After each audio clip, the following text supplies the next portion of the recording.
Travel, वो कैसे खत्म होगी कि भाई जिनके पास 2000 के नोट है वो पहले तो जाएंगे अगले 4 महीने में 2000 के 500 में कन्वर्ट करने।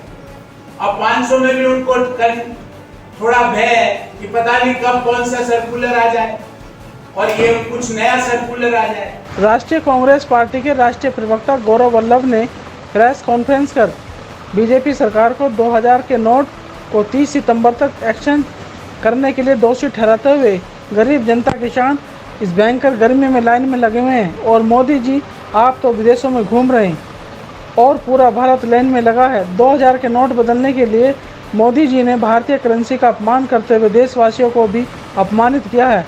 आगे उन्होंने और क्या कुछ कहा, ये देखते हैं। दिल्ली से प्राइम इंडिया न्यूज़ के विशेष संवाददाता अजीत कुमार की यह रिपोर्ट। कि भाई जिनके पास 2000 के नोट है वो पहले तो जाएंगे अगले 4 महीने में 2000 के 500 में कन्वर्ट करने। अब 500 में भी उनको थोड़ा भय है कि पता नहीं कब कौन सा सर्कुलर आ जाए और ये कुछ नया सर्कुलर आ जाए। तो डिस्क्रिशनरी डिमांड जो कंज्यूमर प्रोडक्ट्स की है वो नीचे आएगी। अगर वो डिस्क्रिशनरी डिमांड कंज्यूमर प्रोडक्ट्स की नीचे आएगी तो देश का जीएसटी कलेक्शन कम होगा। जीएसटी कलेक्शन कम होगा तो देश की सरकार के पास सोशल सेक्टर स्पेंडिंग में जो बजट एलोकेट किया था वो वैसा ही नहीं होगा। तो कौन भुगता वापिस? कौन भुगता? जिसने ब्लैक मनी रखी वो नहीं भुगता। भुगता वो व्यक्ति ही जो कि लोअर इनकम ग्रुप में है या मिडिल इनकम ग्रुप में है, क्योंकि सोशल सेक्टर स्पेंडिंग से फायदा उसको सबसे ज्यादा होता है। पांचवी बात, भारतीय मुद्रा कोई मजाक का विषय नहीं। हम नहीं चाहते कि देश की मुद्रा के बारे में कोई विदेश व्यक्ति ये बोले अरे ये नोट कब तक रहेगा यार, इसका ध्यान रखना थोड़ा। क्रेडिबिलिटी जिसको हम कहते हैं साख, credibility of the currency is at stake. आज भारतीय करेंसी मजाक का पात्र बना दिया आपने। कब आप कौन से नोट पे कब कौन सी घोषणा करते, जब क्रेडिबिलिटी की साख पे, मुद्रा की साख पे प्रश्न चिन्ह आ जाता है तो एक्सचेंज वैल्यू जो मुद्रा की है, एक्सेप्टेबिलिटी जो मुद्रा की है वो कमजोर पड़ जाती है। और इन सारे मुद्दों से ब्लैक मनी कीपर्स को कोई फर्क नहीं पड़ा। वो तो बिना नाम, बिना आधार कार्ड, बिना पैन कार्ड, मुंह पे मास्क पे ही लगा के जा सकता है, कोई रोक टोक नहीं है उसको। वहां जाए, जितना पैसा उसके पास 2000 के नोट में है एक्सचेंज करा के वापस आता है। पर इफेक्ट किसको पड़ा? एमएसएमईज को, किसान को, लोअर इनकम ग्रुप को, मिडिल इनकम ग्रुप को। एम्प्लॉयमेंट अपॉर्चुनिटीज खत्म होगी। नोट किनके पास मिलेगा? 6 करोड़ एमएसएमईज के पास, क्योंकि उनको वर्किंग कैपिटल है, उनको कैश बेस्ड इकोनॉमी में काम करते हैं। उनका रोजमर्रा का सामान खरीदने के लिए, माल खरीदने के लिए किनके पास मिलेगा? 1 या 2-3 नोट मिल सकते।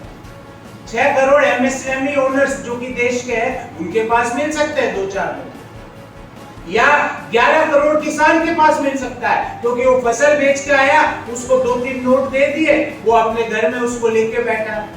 अब 11 करोड़ देश के किसान और 6 करोड़ एमएसएमई के जो ओनर्स हैं वो वापस 42 डिग्री के टेम्परेचर में, 43 डिग्री के टेम्परेचर में बैंकों के ऊपर लाइन लगा लो।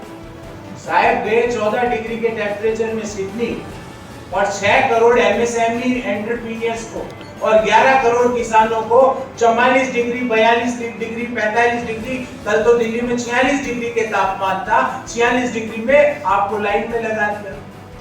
और लाइन में ही नहीं लगना, आप अब आपके जो आपका जो साइकिल था वो आपने ब्रेक कर दिया, क्योंकि अब आप जाओगे 2000 अपनी वर्किंग कैपिटल के लिए जो 3-4 नोट आप अपनी जेब में रखते हो, आप बिजनेस में रखते हो, उनको एक्सचेंज कराने जाओगे, पूरी वर्किंग कैपिटल का जो साइकिल है वो ब्रेक होगा। जो अनऑर्गेनाइज सेक्टर अभी तक डिमोनेटाइजेशन के प्रभाव से बाहर नहीं निकला था, उसके ऊपर एक और चपेट मारी। पता नहीं कहां से ये आइडिया लाते हैं। तीसरी बात, और ये कैलकुलेशन करके आपके सामने रखता हूं,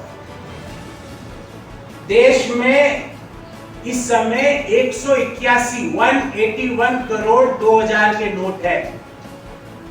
तो अगर हमें इनको एक्सचेंज कराना है तो मान लेते हैं एक आदमी at a time 5 note exchange कराता है, मान लेते हैं तो कितने ट्रांजैक्शन होंगे?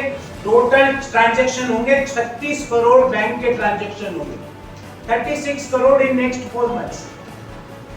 एक ट्रांजैक्शन में मैं मान लेता हूं 4 मिनट लगते हैं, अप्रोक्सीमेट 4 मिनट्स।